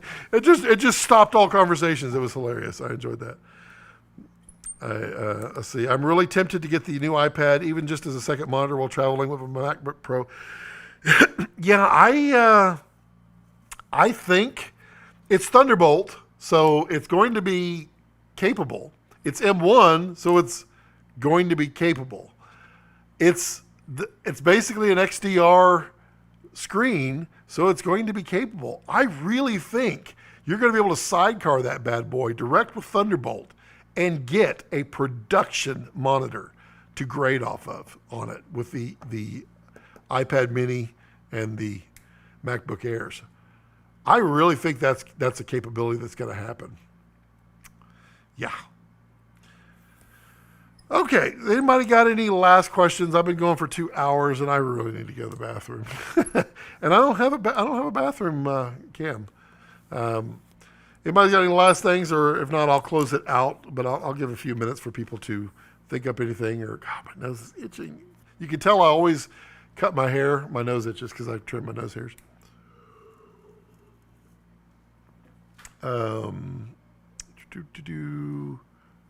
It's definitely a fun live stream.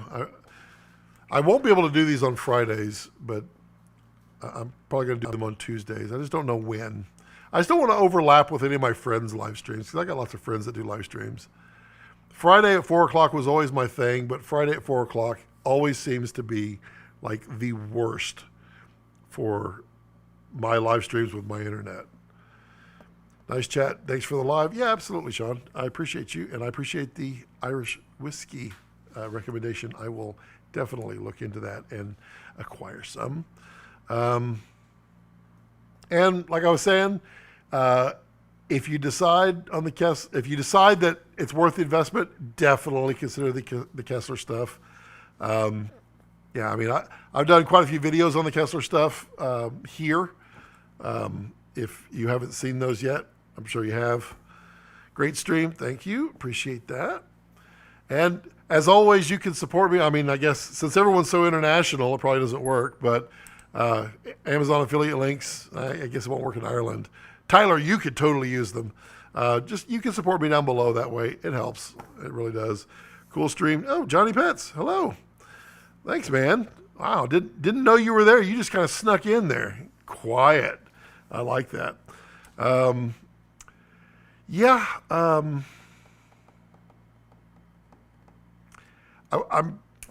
want to do these more regular. I just don't know what day. And like I said a couple of streams ago, I'm bringing back the guests. Now I kind of want to bring Johnny Pets in. But I'm bringing back the guests to do it as well. I was just trying to break through all these different kinks that I have going through the switcher and all of that. Watching while working. Shh, I won't tell Jared. Let's see. The live streams are going to come back with a fervor, as well as all those other channels that I'll be starting up. So please join those as if they interest you. I mean, I'm not telling you got to go subscribe. You got to go subscribe. But yeah, all those others. So there'll be tech cuts, raw cuts, not man cuts. We're not doing that. There'll be a vlog channel and a music channel. Am I missing one? And then this filmmaking one. And so those will all be the variety of things that I do, but they'll all kind of tie together and make more sense as I do things. But yeah.